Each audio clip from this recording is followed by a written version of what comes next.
কিছু কিছু ঋতু আছে যা একেবারে ঢাকঢোল পিটিয়ে সাজ সাজ রবে আমাদের কাছে এসে ধরা দেয়। শীতকাল ঠিক এমনই একটা ঋতু। গাছেরা যেন গা ঝাঁকুনি দিয়ে ওঠে। বন, ঝাড়, জঙ্গল গমগম করে ঝরা পাতার মর্মর শব্দে। সকাল আর সন্ধ্যের কুয়াশাচ্ছন্ন সময়, পত্রপল্লবে মিশে থাকা শিশির বিন্দু, গা জুড়ানো নরম রোদ এবং চারিদিকে পিঠাপুলির ঘ্রাণ মন মাতিয়ে রাখার জন্যে শীত ঋতুর জুড়ি মেলাই ভার। তবে এটাও ঠিক যে শীত হলো চরম এক আলসে ঋতু। রোদ আর আলোর অপর্যাপ্ততা, ভারী বাতাস এবং ঠান্ডার আবহ দেহ আর মনকে ভার করে তোলে। কাজে কর্মে চটপটে ভাবটা ক্ষীণ হয়ে আসে বেশ। বয়স্কদের জন্য এই ঋতু তো অত্যন্ত বেদনাদায়ক বটেই। আজকালকার সোশ্যাল মিডিয়ার যুগে শীতকালকে কেন্দ্র করে নানান ধরনের ফ্যাসিনেশন চোখে পড়ে। অবিবাহিতরা হাপিত্যেসে ভোগেন, আরেকটা শীতকাল চলে এলো, বিয়ে করা হলো না। এই মজা মস্করাগুলো খেলার ছলে হলে ঠিক আছে, কিন্তু শীতকাল মানেই শুধু বিয়ে আর পিঠাপুলির ঋতু নয়। আমাদের সালাফ অর্থাৎ নেককার পূর্বসূরীদের জীবনে শীতকাল ছিল অত্যন্ত দামি একটা ঋতু। শীতকাল তাদের জীবনে বসন্তকাল হয়ে ধরা দিত। যুগ তো পাল্টেছে। এখন শীতকাল আসলে আমরা বিয়ের আলাপে মশগুল হই, পিঠাপুলির উৎসবে সামিল হই। শীতের দিনে সাজেক, সেন্ট মার্টিন, শিলিগুড়ি বা দার্জিলিং বেড়াতে যাওয়ার জোগাড় যন্ত্র করি। আমাদের পূর্বসূরীদের জীবনেও শীতকাল আসতো এবং সেই শীতকালে তারা আমগ্ন ডুবে থাকত আল্লাহ সুবহানাহু ওয়া তাআলার ইবাদতে। কারণ শীতকাল এমন একটা ঋতু যে ঋতুতে ইবাদত করা অত্যন্ত সহজ। শীতকালের দিনগুলো হয় খুবই সংক্ষিপ্ত। চোখের পলকে জোহর, জোহর থেকে আসর, আসর থেকে মাগরিব, আর মাগরিব থেকে ঈশা। অন্যদিকে শীতকালের রাতগুলো হয় সুদীর্ঘ। রাত ৩টেয় ঘুম ভেঙে গেলে মনে হয় যেন সেই কবে থেকে ঘুমোচ্ছি। দিন ছোট হওয়ার কারণে শীতকালে নফল সিয়াম রাখা সহজ হয়। বেশি ক্ষুধা লাগে না। রোদের সীমাহীন তেজ না থাকায় তৃষ্ণায় বুক ফাটে না। অন্যদিকে রাত বড় হওয়ায় পর্যাপ্ত ঘুমিয়ে নিয়ে শেষ রাতে উঠে তাহাজ্জুদ আদায় করা যায়। শীতকাল আসলে উবাইদ ইবনে উমাইর রাহিমাহুল্লাহ বলতেন, ওহে লোক সকল, তোমাদের ইবাদতের জন্য রাত এখন দীর্ঘ আর সিয়াম পালনের জন্য দিন এখন বড় সংক্ষিপ্ত।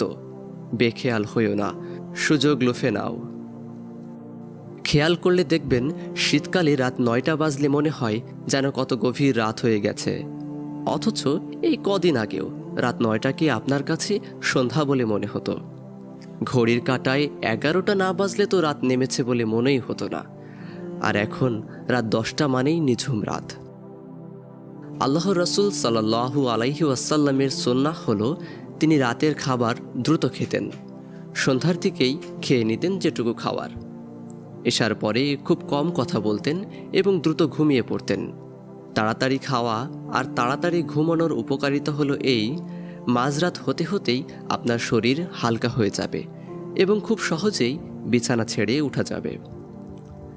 শীতকালে আমরা নবীজি সাল্লাল্লাহু আলাইহি ওয়াসাল্লামের এই অভ্যেসটা রপ্ত করতে পারি, তাড়াতাড়ি খাওয়া আর তাড়াতাড়ি ঘুমানো। ঈশার ঠিক আগে বা পরে খেয়ে নিয়ে যদি আমরা রাত 10টার মধ্যে ঘুমিয়ে যেতে পারি, 10টা থেকে যদি রাতের 4টা অবধিও ঘুমাই, তাহলে গুনে গুনে পাক্কা 6 ঘন্টা আমাদের ঘুম হবে। 6 ঘন্টা ঘুম একজন স্বাভাবিক মানুষের জন্য একেবারেই যথেষ্ট। এখন তো ফজর ওয়াক্ত শুরু হয় প্রায় 5টার দিকে, তাই 4টায় জাগলে আমাদের হাতে কাটাই কাটাই 1 ঘন্টা থাকেই কিয়ামুল লাইল তথা তাহাজ্জুদ আদায়ের জন্য। 15 অথবা 20 মিনিট যদি ফ্রেশ হওয়া, ওযু করা এসবে লেগে যায়, বাকি 40 মিনিট থাকছে জায়নামাজে দাঁড়ানোর জন্য। প্রতিদিন শেষ রাতে 40 মিনিট আপনি তাহাজ্জুদে দাঁড়াচ্ছেন। কি এক চমৎকার ব্যাপার, তাই না? শীতকালে যেহেতু রাত দীর্ঘ হয় এবং তাড়াতাড়ি ঘুমিয়ে পড়া সহজ হয় গ্রীষ্মকালের তুলনায়, ওদিকে ফজরও শুরু হয় বেশ দেরিতে।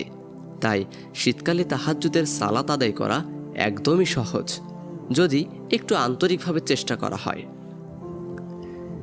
শীতের দিনগুলো তুলনামূলক নাতি দীর্ঘ, অর্থাৎ ছোট হওয়ায় দিনের বেলা সিয়াম পালনে কোনো কষ্ট অনুভূত হয় না। যারা সিয়াম পালন করতে ইচ্ছুক তারা যদি রাত 4টায় জাগার বদলে 3:30টায় জাগেন, তাহলে সাহুর খেয়ে কিয়ামুল লাইলে দাঁড়ানোর জন্য পর্যাপ্ত সময় হাতে থাকবে। শীতের দিন এত দ্রুত চোখের পলকে কেটে যায় যে অনেক সময় আপনার খেয়ালও থাকবে না যে আপনি সিয়াম রেখেছেন। শীতকালে দিনের বেলা সিয়াম আর রাতের বেলা তাহাজ্জুদ আদায় অনেক সহজ হয়ে যায়। আল্লাহর যে সকল বান্দা সারা বছর ইবাদতে পিছিয়ে থাকে, তাদের জন্য চমৎকার সুযোগ নিয়ে আসে এই শীত ঋতু। আর তাছাড়া শীত ঋতুতেই গরিবদের সাহায্য সহযোগিতাও করার সুযোগ আসে ব্যাপকভাবে। আমাদের দেশের নানান জায়গায় শীতের তীব্রতায় কষ্ট পায় হাজারো মানুষ। একটা কম্বল, অল্প চাল ডাল হয়তো তাদের মুখে ফোটাতে পারে অনিন্দ হাসি। সিয়াম আর কিয়ামুল লাইলের বাইরে এ সমস্ত গরিব মানুষগুলোর পাশেও আমরা দাঁড়াতে ভুলব না ইনশাআল্লাহ। শীত হলো ইবাদতে মগ্ন হওয়ার ঋতু। এখন শীতকাল, ফ্যান্টাসি নয়, এই শীত হয়ে উঠুক রবের নৈকট্য হাসিলের অপূর্ব উপাখ্যান।